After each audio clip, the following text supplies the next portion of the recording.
Chapter 5, Associating with Krishna. If one gets something superior, he naturally gives up all inferior things. We want enjoyment, but impersonalism and voidism have created such an atmosphere that we have become addicted to material enjoyment. There must be enjoyment in connection with the Supreme Person. Purusha Sa Paraha, whom we can see face to face. In the spiritual sky, we are able to speak personally with a God, play with Him, eat with Him, etc. All of these can be attained by bhaktiya, transcendental loving service. However, this service must be without adulteration. That is to say, we must love God without expecting material remuneration. Loving God to become one with Him is also a form of adulteration. One of the major differences between the spiritual sky and material sky is that in the spiritual sky, the head or leader of the spiritual planets has no rival. In all cases, the predominating personality in the spiritual planets is a plenary expansion of Sri Krishna,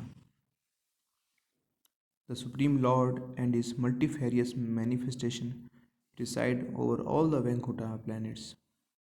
On Earth, for instance, there is rivalry for the position of president or prime minister. But in the spiritual sky, everyone acknowledges the Supreme Personality of Godhead to be supreme. Those who do not acknowledge him and attempt to rival him are placed into the material universe, which is just like a prison house. As in any city, there is a prison, and the prison forms a very insignificant part of the whole city. So, the material universe is a prison for the conditioned souls. It forms an insignificant part of the spiritual sky, but it is not outside the spiritual sky, just as a prison is not outside the city. The inhabitants of the Vaikuntha planets in the spiritual sky are all liberated souls. In Srimad Bhagavatam, we are informed that their bodily features are exactly like God's. On some of these planets, God is manifested with two arms, and on others, he has four. The inhabitants of these planets, like the Supreme Lord, also manifest two and four arms, and it is said that one cannot distinguish between them and the Supreme Person. In the spiritual world, there are five kinds of liberation.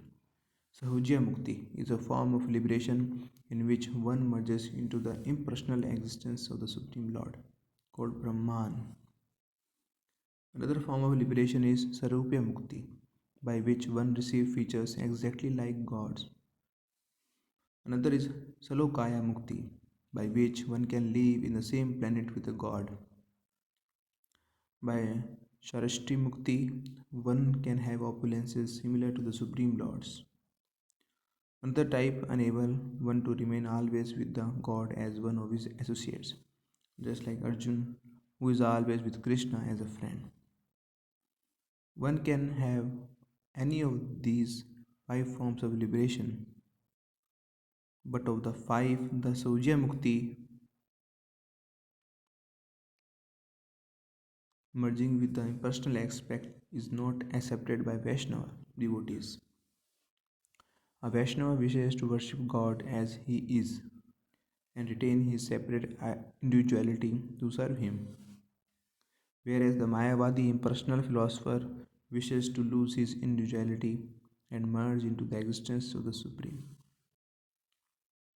This merging is recommended neither by Sri Krishna in Bhagavad Gita nor by the disciplic succession of Vaishnava philosophers. Lord Chaitanya Mahaprabhu wrote on this subject in his Shikshastaka, verse 4. ना धननम ना जननम ना सुंदरियम कवितां वा जगदीश काम्य मम जन्मे जन्मेश्वरे भवताद भक्ति है त्वयि. O Almighty Lord, I have no desire to accumulate wealth, nor I have any desire to enjoy beautiful women, nor do I want any number of followers. What can I want only is that I may have your causeless devotion service in my life, birth after birth. Here, Lord Chaitanya Mahaprabhu refers to birth and after birth. When there is a birth after birth, there is no liberation. In liberation, one either attains the spiritual planets or merges into the existence of the Supreme. In either case, there is no question of rebirth into the material world. But Chaitanya Mahaprabhu does not care whether he is liberated or not. His only concern is to be engaged in Krishna consciousness to serve the Supreme Lord. The devotee doesn't care where he is, nor does he care whether he is born in the animal society, human society, demigod society, or whatever. He only prays to God that he not forget him and that he always be able to engage in transcendental service. These are symptoms of pure devotion. Of course, a devotee, wherever he is, remains in the spiritual kingdom, even while in this material body. But it does not demand anything from God for his own personal elevation or comfort.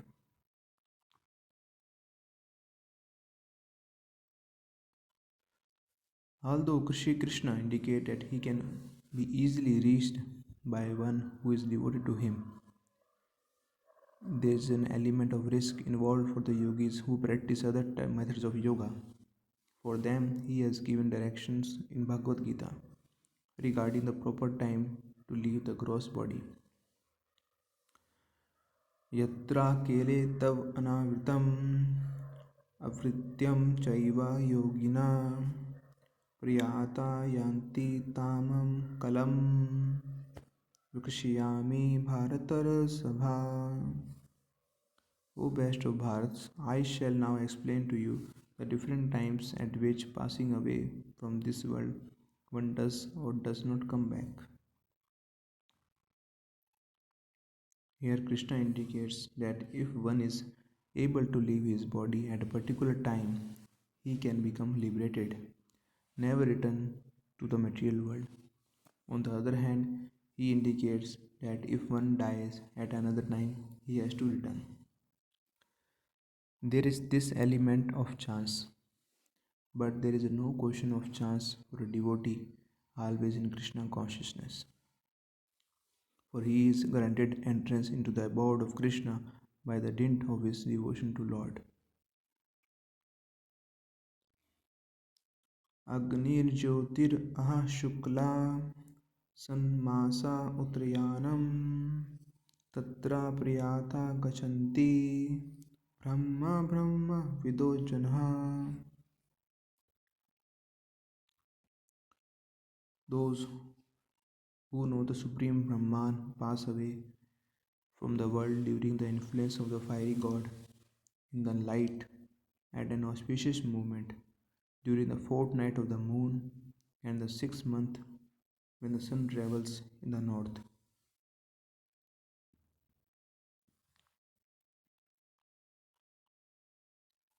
The sun spends 6 months on the northern side of the equator and 6 months on the southern side. In Srimad Bhagavatam, we have information that as the planets are moving, so also the sun is moving. If one dies when the sun is situated in the northern hemisphere, he attains liberation. धूमो रत्रिस्तथा Krishna सन्मासा दक्ष्यनाहं तत्र चन्द्रमासं ज्योतिर्योगी प्रपाया निवर्तते शुक्ला कृष्ण गतिः एत जगता शाश्वते मते एकया याति अनावृतम् अन्या वर्तते पुनः.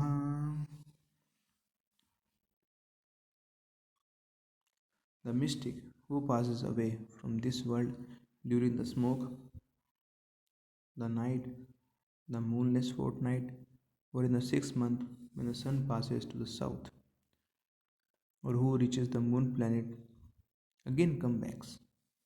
According to the Vedas, there are two ways of passing from this world. One is the light and one in darkness. When one passes in the light, he does not come back, but when he one passes in the darkness, he returns. This is by all chance. We do not know when we are going to die. We may die accidentally at any time. But for one who is Bhakti Yogi, who is established in Krishna consciousness, there is no question of chance. He is always sure. नेते श्रुति पार्थार्जुनानन् योगी मुहते कश्चन तस्मात् सर्वेषु कलेषु योगयुक्ता bhavarjuna. The devotee who knows these two paths, O Arjuna, are never bewildered. Therefore, be always fixed in devotion. It has already been ascertained that at the time of death, if one can think of Krishna, he is immediately transferred to the abode of Krishna. Antakele cha mam eva smaran muktava kelvaram yaha priyati sa madbhavam yati nasti atra samasyaha. अभ्यासा योगयुक्तेन चेतसा नान्यगामिना रामं पुरुषं दिव्यं यति पार्थानुचिन्तयान्. And whoever at the time of death quits his body, remembering me alone, at once attain my nature. Of this there is no doubt. He who meditates on the Supreme Personality of Godhead, his mind constantly engaged in remembering me, undivided from the path, he, O Partha, Arjun, is sure to reach me. Such meditation on Krishna may seem very difficult, but it is not. If one practices Krishna consciousness by chanting the Maha Mantra, Hare Krishna, Krishna Krishna, Hare Hare, Hare Ram, Ram Ram, Hare Hare, he will be quickly helped. Krishna and his name are non different, and Krishna and his transcendental abode are also non different. By sound vibration, we can have Krishna associate with us. If, for instance, we chant Hare Krishna on the street, we will see that Krishna is going with us. Just as when we look up and see the moon overhead, we perceive that it is also going with us.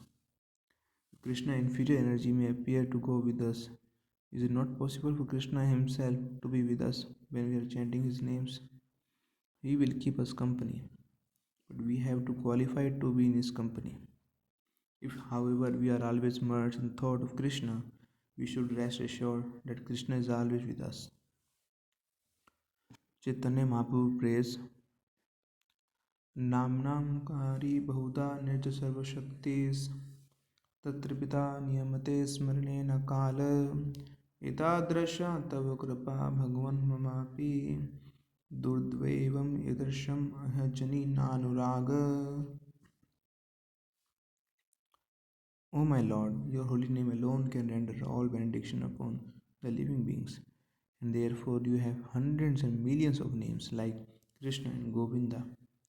In these transcendental names, you have invested all your transcendental energies, and there is no hard and fast rule for chanting these holy names. O my Lord, you have so kindly made approach to you easy by your holy names, but unfortunate as I am, I have no attraction for them. Merely by chanting, we can have all the advantage of personal association with Krishna. Lord Chaitanya Mahaprabhu, who is not only considered to be a realized soul, but an incarnation of Krishna himself, has pointed out that in this age of Kali, although men have no real facility for self-realization, Krishna is so kind that he has given this Shabd, sound incarnation, to be utilized as the Yuga Dharma, or way of realization of this age. No special qualification is necessary for this method. We need not even know Sanskrit. The vibration of Hare Krishna are so potent that anyone can immediately begin chanting them without any knowledge of Sanskrit whatsoever. विदेषु यजनेषु तपहेषु चैव दानेषु यत् पुण्यफलं प्रदस्तं अतीयेति तत्सर्वम् इदं विदित्वा योगी परं स्थानम् उपैति चात्याम्. A person who accepts the path of devotional service is not bereft of the result derived from the study in the Vedas, performing austere sacrifices, giving charity, or pursuing philosophical and fruitive activities. At the end, he reaches the supreme abode.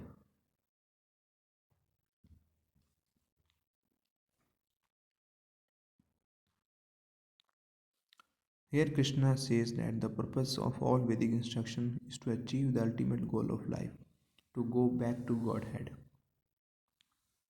All scriptures from all countries aim at this goal. This has also been the message of all religious reformers or acharyas. In the West, for example, Lord Jesus Christ spread this same message. Similarly, Lord Buddha and Muhammad. No one advises us to make our permanent settlement here in this material world. There may be small differences according to country, time, and circumstances, and according to scriptural injunctions. But the main principle that we are not meant for this material world, but for the spiritual world, is accepted by all genuine transcendentalists. All indications for the satisfaction of our soul's innermost desire point to those worlds of Krishna beyond birth and death. Hare Krishna. Thank you.